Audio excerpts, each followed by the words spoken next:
एका विद्यार्थ्याने हा डाऊट मला पाठवलेला आहे. प्रश्न बघा, एक पिंप दारूने पूर्ण भरलेला होता. त्यातून 8 लिटर दारू काढून रिकाम्या भागात 8 लिटर पाणी भरले. या प्रक्रियेची अजून 3दा पुनरावृत्ती केली. शेवटी पिंपात दारू आणि पाण्याचे प्रमाण 16:65 आले आहे. तर सुरुवातीला पिंपात दारू किती होती असा प्रश्न विचारलेला आहे. बघा, ह्याच्यामध्ये मी काही कन्सेप्ट घेणार आहे. तर तुम्हाला कदाचित पहिल्यांदाच आयुष्यात असं गणित पाहिलं असेल तर गोष्टी समजतील, याची शाश्वती नाही. पण मी लवकरच म्हणजे 10-12 दिवसामध्ये ह्याच्यावरती सेपरेट चॅप्टर वाईज व्हिडिओ घेणार आहे. 7-8 दिवस तर मी स्वतः खूप जास्त बिझी आहे, त्याच्यामुळे ह्याच्यावरती सेपरेट व्हिडिओ येणं पॉसिबल नाही आहे. तर 10-12 दिवसामध्ये ह्याच्यावरती व्हिडिओ येईल. त्याच्यानंतर तुम्हाला चॅप्टर वाईज व्हिडिओ जो आहे फुल व्हिडिओ, त्याच्यामध्ये तुम्हाला अंदाज येऊनच जाईल की अशा टाईपचे गणितं किती चिंदी असतात, सोपे असतात. बघा, काही गोष्टी आहेत त्या मी इथं सांगतो. समजा एखादा पिंप आहे, पिंप आहे. आता मी काय करत आहे ह्याच्यामध्ये बघा, 8 लिटर काढत आहे का, किती लिटर काढू द्या, आणि परत तेवढंच टाकत आहे. मग मी जर अशी प्रक्रिया काढणं टाकणं किती वेळेस करू द्या, 1000 वेळेस करू द्या. आता मी शेवटी टाकला, सगळ्यात शेवटी टाकला, म्हणजे एकदा रिपीट होऊ दे किंवा 2दा रिपीट होऊ द्या. एकदा काढायचं आहे आणि एकदा टाकायचं आहे. 1000 वेळेस करू, 2000 वेळेस करू, पण टाकण्याची प्रक्रिया म्हणजे काय, आधी जर हा पिंप पूर्ण भरलेला होता, काढून टाकला, 8 लिटर खाली झालं असेल, परत भरला, म्हणजे आता पूर्ण भरलेला आहे. मग ही प्रक्रिया 1000 वेळेस हो, 2000 वेळेस हो, तर हा पिंप कसा राहणार आहे, भरलेलाच राहणार आहे.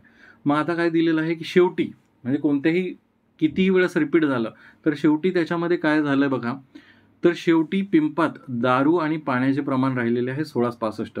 मी काय म्हणतो, हा पिंप जो आहे ह्याच्यामध्ये 16:65 हे गुणोत्तर दिलेलं आहे. ह्याचा अर्थ काय की ह्याचे 16 भागामध्ये काय असणार आहे, तर दारू असणार आहे एकदम शेवटी. शेवटी पिंपात दारू राहिलेली आहे 16 भाग, आणि पाणी किती राहिलं आहे, तर वरचा 65 भाग हे काय असणार आहे, पाणी असणार आहे. मग आपण काय म्हणतो की जे शेवटी असणार आहे, बघा हे शेवटी सांगितलं मी की 65 पाणी उरले आणि 16 दारू उरलेली आहे. तर जे शेवटी जेवढे पिंप असणार आहे, पिंपाची कॅपॅसिटी तर चेंज होणार नाही आहे. पिंपात आधी जेवढं लिक्विड होतं किंवा जेवढं पण द्रव होतं तेवढंच राहणार आहे. मग आता किती पहिले किती द्रव होतं, तर 16 अधिक 65, म्हणजे एकूण पिंप जो होता तो 81 भागाचा होता असं समजूया. एकूण जो पिंप होता तो 81 भागाचा होता आणि तो पिंप पूर्णपणे दारूने भरलेला होता. मग मी काय म्हणतो की सुरुवातीला जो पिंप आहे त्याने काय केलं की तो 81 भाग भरलेला होता, कशाने, दारूने. आणि शेवटी ह्याच्यात दारू किती राहिलेली आहे, तर तुम्ही काय म्हणाल की 16 भाग दारू राहिलेली आहे. किती होती, 81 होती, आणि शेवटी किती राहिलेली आहे, 16. मी दारूचं कम्पेअर केलेलं आहे. बघा, दारूशी कम्पेअर केलेलं आहे. पहिले किती होती, 81, शेवटी राहिलेली आहे 16. पण ही प्रक्रिया 8 लिटर सध्या विसरून जा, ही प्रक्रिया किती वेळेस झाली, तर ही प्रक्रिया एकूण पहिल्यांदा आहे बघा.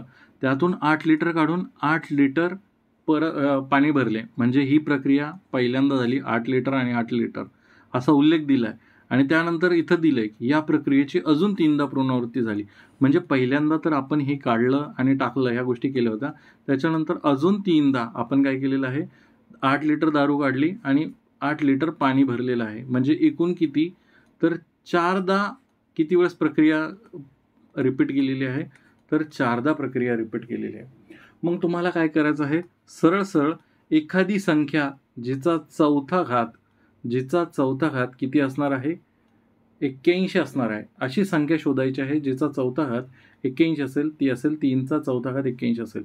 मग सेम आता ही प्रक्रिया किती वेळेस झाली, 4 वेळा. मग घात कितवा आला पाहिजे, चौथा घात आला पाहिजे.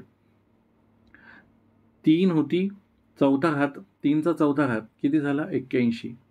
सेम तसंच इथे कुठली तरी संख्या असली पाहिजे ज्याचा चौथा घात, कारण की प्रक्रिया 4 वेळा झाली, मग तो किती असणार आहे, 2चा चौथा घात किती झाला, 16. बघा, 2चा चौथा घात 16. म्हणजेच काय, जर आपण एकदम इनिशियलला गेलो, मी तुम्हाला चक्रवाढ व्याज आणि बाकीच्या भरपूर पर्सेंटेज कुठलंही गणित असो, मी एकच पद्धत सांगितलेली आहे तुम्हाला की त्याच्यामध्ये समजा 3 भाग पूर्वी होता, त्याच्यानंतर त्याने एक भाग काढून घेतला, नफा तोटा ह्याच्यामध्ये सांगितलेलं बघा, त्याच्यातून एक भाग काढून घेतला, तर आता शेवटी किती भाग राहिला, 2 भाग राहिला. आणि ही प्रक्रिया 3दा केली, म्हणजे काय, 3 होता 2 राहिले, 3 होता 2 राहिला, 3 होता 2 राहिला. आता या सगळ्यांचा गुणाकार केला, इथे 81 होता, ह्याच्यामध्ये किती राहिला 16, आणि ह्याच्यामधला जो फरक आहे 81 सुरुवातीला काय होतं, 81 सुरुवातीला काय होतं तर दारू होती.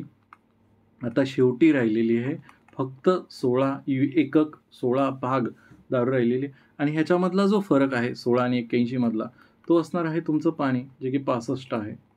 65 आहे. मग सुरुवातीला आपण काय म्हटलं, सुरुवातीला किती भाग होते तर 3 भाग होता, त्याच्यातून एक भाग काढला आपण, एक भाग काढला, आता उरले होते 2, म्हणजेच काय 8 लिटर काढला. सुरुवातीला काय केलं 8 लिटर भाग काढला, म्हणजे एक भाग काढला तर 2 राहिलं. मग 3 बरोबर एक बरोबर एक जो भाग काढला आहे तो बरोबर 8 लिटर आहे. एक भाग जो काढलेला आहे तो 8 लिटर आहे. 8 लिटर बरोबर 3, तर सुरुवातीचं मिक्सचर किती असणार आहे 8 त्रिक 24. आणि शेवटी जर विचारलं असतं की शेवटी पिंपामध्ये किती भाग किंवा किती लिटर पाणी उरलेलं आहे, दारू उरलेली आहे, तर ती 16 लिटर आली असती. किती आली असती 16 लिटर. आता किती आहे सुरुवातीला तर 24 लिटर एवढी दारू आहे. तर अशा टाईपचे जे गणित आहे भंडारा पोलीस भरतीला आलेलं आहे, त्याचं मी सेपरेट व्हिडिओ बनवलेला आहे. जर तुम्हाला त्याची लिंक हवी असेल तर खाली लिंक डिस्क्रिप्शन बॉक्समध्ये अवेलेबल करून देईल मी, किंवा कमेंट बॉक्समध्ये. जर तुमचे काही गणिताचे प्रश्न आहेत तर तुम्ही बिनधास्त मला प्रश्न पाठवू शकता. हा आपला ग्रुपचा QR कोड आहे, याच्यावरती तुम्ही तुमचे प्रश्न मला पाठवू शकता. आपण नाममात्र फीस 59 रुपयामध्ये ते फुल चॅप्टर वाईज व्हिडिओची सिरीजची सुरुवात केलेली आहे.